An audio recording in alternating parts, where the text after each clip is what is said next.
दिल तोड़ के हंसती हो मेरा वफाएं मेरी याद करोगी ओ फिर लो मुझसे आज निगाहें कदर मेरे बात करोगी ओ दिल तोड़ तुझे भूलना तो चाहा लेकिन भुला ना पाए जितना भुलाना चाहा जितना भुलाना चाहा तुम उतना याद आए तुझे आज हम बातचीत कर रहे हैं एक बहुत दिलचस्प पर्सनालिटी से। इनका नाम है अभिषेक सिंह। ये एक आईएएस अफसर हैं, एक अभिनेता हैं और एक सामाजिक कार्यकर्ता भी हैं जो आजकल कोविड मरीजों के लिए दिल्ली में रहकर बहुत सक्रिय रूप से काम कर रहे हैं। आपका स्वागत है अभिषेक जी। Thank you. आप ये बताएं पहले कि आपका आईएएस का जो करियर है वो कैसे शुरू हुआ, कहाँ से शुरू हुआ? मैं 2011 बैच का आईएएस ऑफिसर हूँ और यूपी काडर है मेरा। और मेरी पहली पोस्टिंग गौतम बुद्ध नगर में थी, जिसको नोएडा कहते हैं हम। तो वहीं से मेरी ट्रेनिंग हुई वहाँ पे। और उसके बाद फिर मैं यूपी में ही रहा काफ़ी टाइम। मैं वहाँ पे कानपुर में रहा, मथुरा में रहा, हरदोई, जालौन, ये सब डिस्ट्रिक्ट्स रहे वहाँ पे। और 2015 में मैं दिल्ली आ गया और तब से मैं दिल्ली में ही हूँ। ये एक्टिंग का कैसे शुरू हुआ? ये संयोग था? Is it a coincidence that you just started in acting और you were fond of acting and you wanted it to be your profession और just a hobby? I always wanted to do new things in life, which I still want. तो acting मैं school colleges में करता था, but कभी obviously कभी सोचा नहीं था कि एक्टिंग एक प्रोफेशन बनेगा या कभी एक्टिंग में करने लगूंगा आईएएस में आने के बाद। और इत्तफाकन हुआ 2019 एंड की बात है। मैं बॉम्बे गया हुआ था अपने ऑफिशियल काम से और वहाँ पर मेरे दोस्त हैं मुकेश हावड़ा जी, उनके ऑफिस गया मैं। उन्होंने लंच में मेरे को इनवाइट किया। वहाँ पे दिल्ली क्राइम सीज़न 2 की टीम बैठी हुई थी। उन्होंने हम लोगों की बातचीत होने लगी और बातचीत के दौरान उन्होंने बोला कि हमारे पास एक यंग आईएएस ऑफिसर का रोल है, आप क्या करना चाहेंगे वो? तो मैं थोड़ा सा नर्वस था। मैंने कहा आई डोंट नो मैं कैसे कर पाऊँगा। तो मुकेश ने मुझे बोला कि जैसे अगर मैं आपको आईएएस ऑफिसर की एक्टिंग करने के लिए बोलूँगा तो आप कैसे करोगे? अगर मैं बोलूँ कि आप आईएएस के जैसे बैठ जाओ, तो जैसे बैठे हो वैसे ही तो बैठोगे ना, क्योंकि आप खुद ही आईएएस हो तो ऐसे ही तो बैठेगा आईएएस। तो कहते हैं आपको कुछ नहीं करना है, एक स्क्रीन टेस्ट लेते हैं जिसमें आप वैसे ही रहना है, क्योंकि आईएएस ऑफिसर का रोल है तो क्या अलग करोगे, और आप बातचीत करते रहना, आपको हम एक प्लॉट देंगे, वो करते हैं। और वो हुआ। स्क्रीन टेस्ट बहुत पसंद आया सब लोगों को। तो फिर दिल्ली क्राइम सीज़न 2 का रोल ऑफ़र हो गया मेरे को। मैं वो शुरू करने लगा, मैं शूटिंग करने लगा। उसी वक्त एक गाना बन रहा था दिल तोड़ के, बी प्राक का। तो वो किसी की नज़र पड़ी मीडिया रिपोर्ट्स पे कि भाई एक real life IAS officer real life उसमें एक्टिंग कर रहा है। तो मुझे अप्रोच किया गया, मैंने गाने के लिए हाँ भर दी और इंसिडेंटली वो गाना बहुत हिट हो गया। और उस गाने के बाद फिर एक दूसरा गाना कर लिया मैंने। तो बस ये छोटा सा सफ़र है एक्टिंग का। तो इसका मतलब ये कि एक्टिंग आप मतलब एक संयोग ही था कि आप एक्टिंग पूरी तरह से संयोग था। तो कभी एक्टिंग को गंभीरता से लेना चाहेंगे? गंभीरता से तो मैं हर एक चीज़ को लेता हूँ जो भी मैं करता हूँ ज़िंदगी में। बट गंभीरता से प्रोफेशन को लेने का ये मतलब नहीं कि मैं बहुत गंभीर हो जाऊँ। तो मैं तो हमेशा ऐसे ही हंसता मुस्कुराता रहता हूँ। बट जो भी मैंने किया पूरी शिद्दत से किया है। जितना भी एक्टिंग करी है, प्रॉपर रिहर्सल बहुत करी हैं, बहुत मेहनत करी है उसके ऊपर। क्योंकि मुझे लगता है अगर मैं कोई चीज़ दे रहा हूँ तो उस पर 100% मैं अपनी मेहनत 100% करूँ। तो आगे भी अभी देखते रहेंगे, अभी कुछ ऑफर्स हैं वो भी करेंगे। क्या आपके अपकमिंग प्रोजेक्ट्स क्या हैं एक्टिंग को लेके? एक अभी मूवी है जो कि हम लोग शूट करने वाले हैं ईयर एंड में। तो वो जब प्रोड्यूसर्स अनाउंस करेंगे तभी बताना, ठीक है। और एक सॉन्ग है जो बादशाह जो सिंगर हैं उनके साथ हम करने वाले हैं, वो नेक्स्ट मंथ मोस्ट प्रॉब्ली हम लोग शूट करेंगे जैसी सिचुएशन होती है देश की। कोई ऐसी घटना, कोई ऐसा अनुभव जो बहुत दिलचस्प रहा हो आपके, वो हमसे शेयर कीजिए।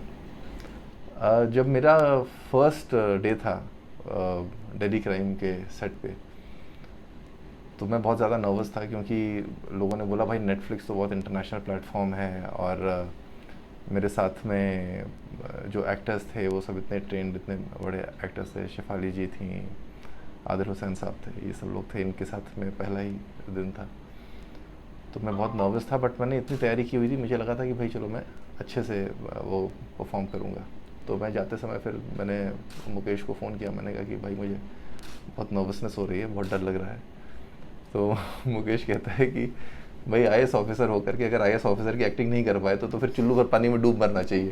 तो बोले किसी भी एक्टर के लिए तो ये मुश्किल चीज़ होगी, लेकिन आपके लिए तो बहुत आसान होना चाहिए ना, आप तो जानते ही हो, आप तो जी ही रहे हो, ऐसा भी नहीं कि आप उस ज़िंदगी को देख रहे हो, आप तो खुद ही हो। तो मैंने कहा यार मैंने आपको इसलिए फ़ोन किया कि आप मेरे को थोड़ी सी सांत्वना दो, आप तो उल्टा ही बोल रहे हो। फिर बट एनीवेज हम लोग सेट पे पहुँचे, और जो फर्स्ट शॉट ही दिया, फर्स्ट टेक देने के बाद किसी ने कुछ बोला ही नहीं, सब ने ओके बोल करके, मैं सबके चेहरे की तरफ देख रहा हूँ, सब लोग एकदम शांत हैं, कोई रिएक्शन ही नहीं। तो मुझे लगा यार लग रहा है ये बहुत ही ख़राब इन लोगों को लगा है, इसलिए कोई रिएक्शन नहीं दे रहे। तो मैं डरते डरते डायरेक्टर साहब के पास गया, मैंने कहा कि कैसा लगा, क्या शॉट पसंद नहीं आया? बोले नहीं बहुत पसंद आया, बहुत पसंद आया, आप दूसरे के लिए तैयारी करिए। मैंने कहा नहीं आप बताइए, मैं दोबारा भी दे सकता हूँ, कुछ ऐसा हो। कहते नहीं बहुत पसंद आया। मुझे लगा कि इनको ये लग रहा है कि मैं इतना ज़्यादा ख़राब कर रहा हूँ कि बोल के भी फ़ायदा नहीं है। तो मैंने कहा नहीं आप मुझे बताइए प्लीज़, नहीं तो मुझे अच्छा नहीं लग रहा है। तो उन्होंने कहा आप इतने ज़्यादा कैरेक्टर में हैं, हम ना आपका जो कंसंट्रेशन है वो नहीं तोड़ना चाहते, इसलिए हम आपसे कुछ नहीं बोल रहे, ना अच्छा बोल रहे ना ख़राब बोल रहे हैं, आप प्लीज़ जाइए। वैसे भी मैं बहुत कम बोलता हूँ, you are perfect in your character, perfectly in your character, और अगर कुछ होता तो मैं खुद ही बता देता, ये तो मेरा शो है, you are doing very good. तो जाके मुझे थोड़ा अच्छा लगा।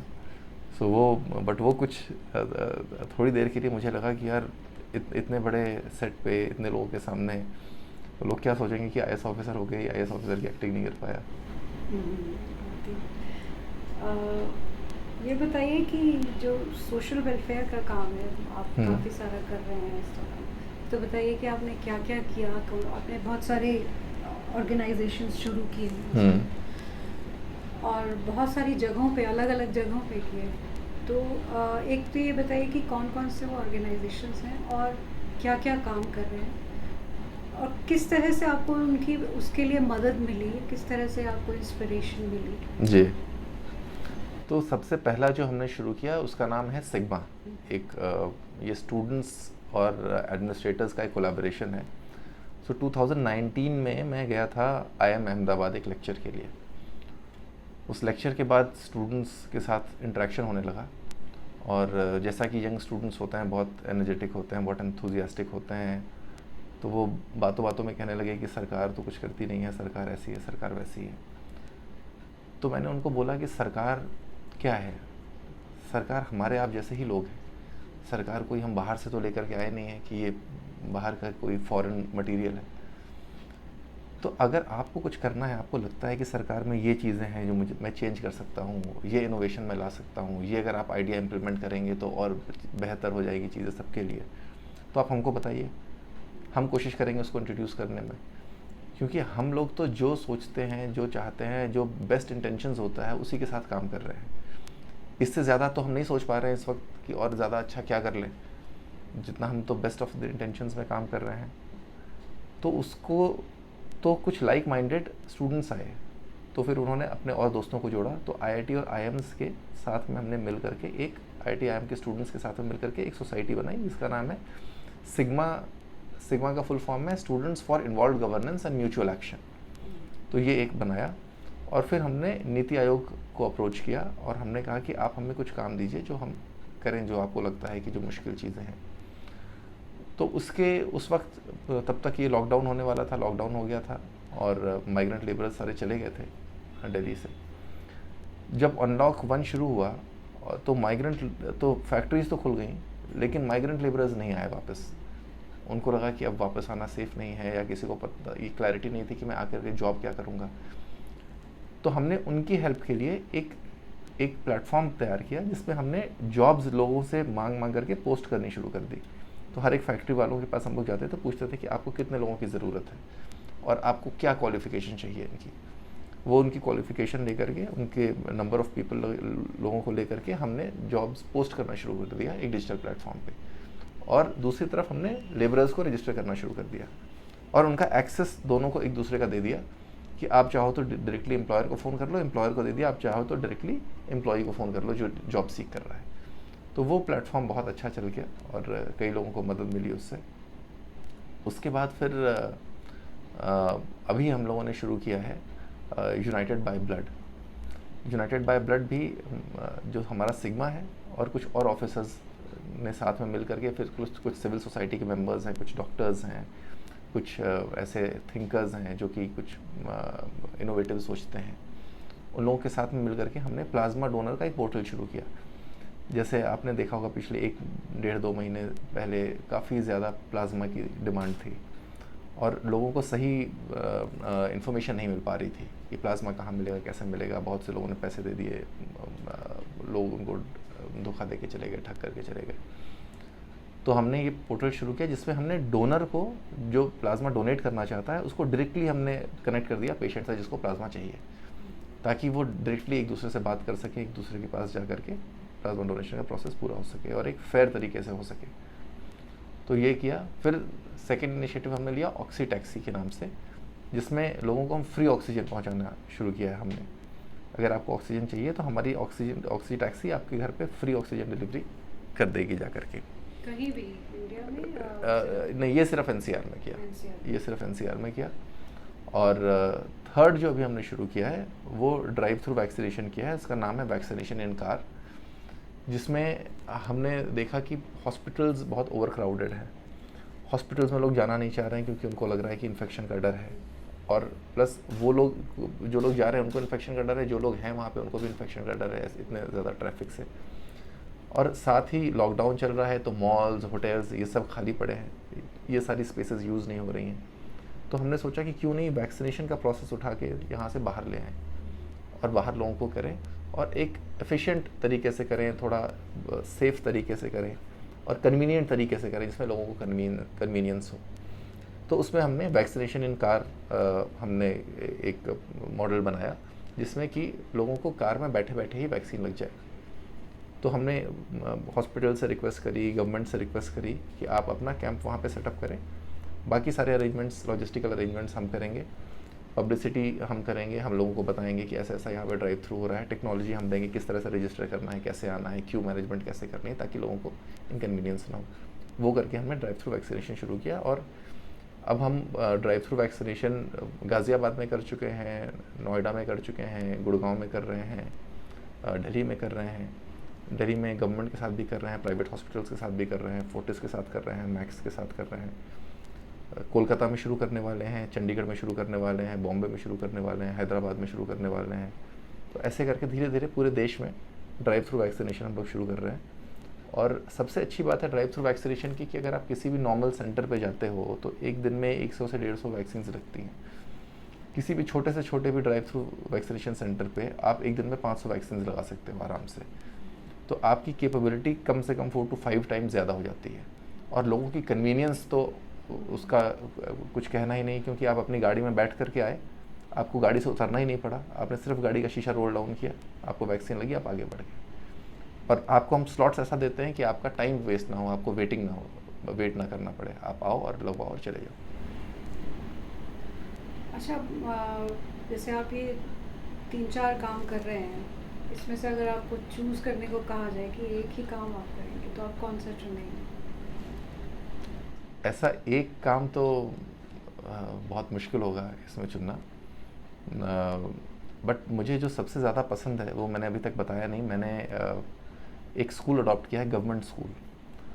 और मैं जब शाहदरा में पोस्टेड था, यहाँ पे ईस्ट दिल्ली में एक डिस्ट्रिक्ट है शाहदरा, वहाँ पे मैं डिप्टी कमिश्नर था, तो मैं उस स्कूल का इंस्पेक्शन करने गया था।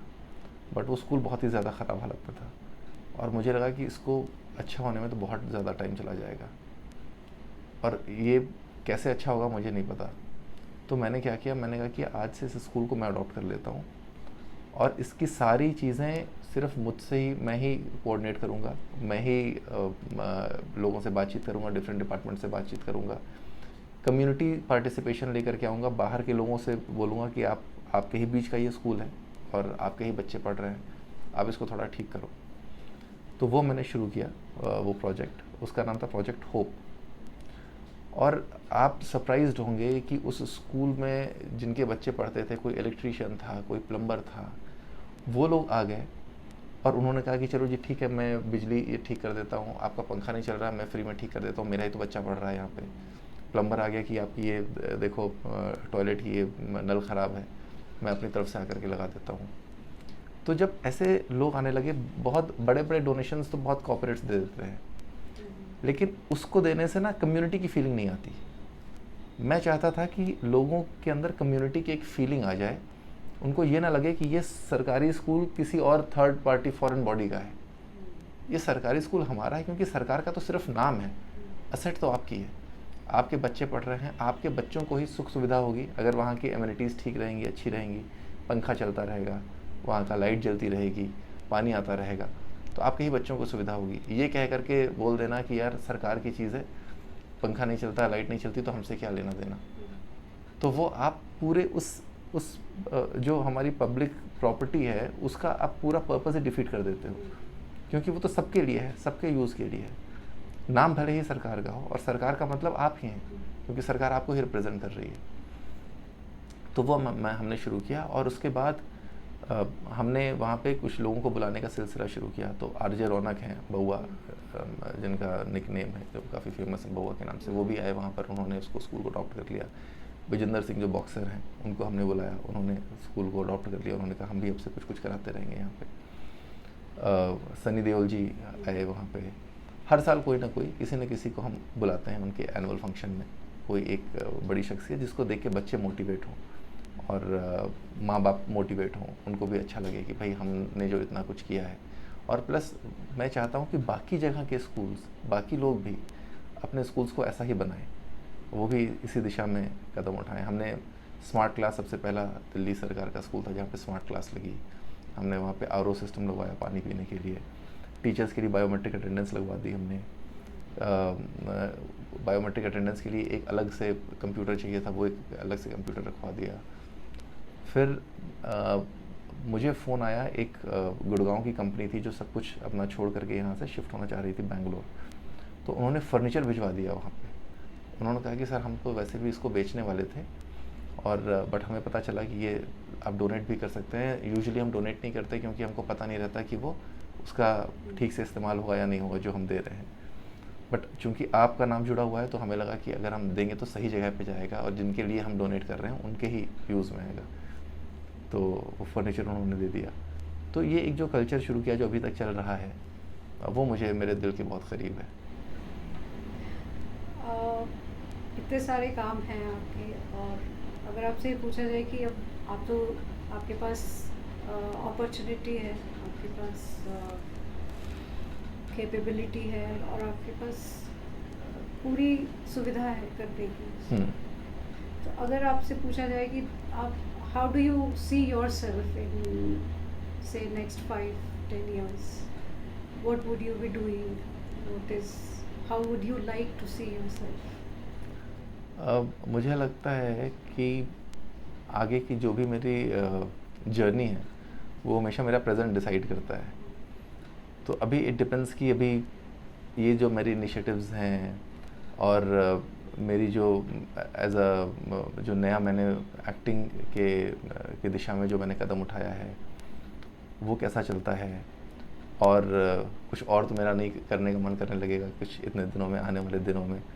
तो but I definitely see myself doing a lot of things, और मुझे खुशी मिलती है अगर जो एग्जिस्टिंग प्रोसेस है उसको मैं थोड़ा एफिशिएंट बना दूँ, लोगों के भले के लिए वो काम आने लगे, लोग उसका ज़्यादा से ज़्यादा फ़ायदा उठा सकें और लोगों को खुशी मिल सके, और तो वो मुझे करने में खुशी मिलती है। मुझे लगता है कि मैंने कुछ ऐसा मीनिंगफुल किया है जो और सेटिस्फाइंग है मेरे लिए, वो मैं बहुत करने की कोशिश करता रहता हूँ। Thank you very much Abhishek ji, हम फिर से मिलेंगे आपके नए इनिशिएटिव्स और नए प्रोजेक्ट्स के साथ, हम फिर बात करना पसंद करेंगे। Thank you.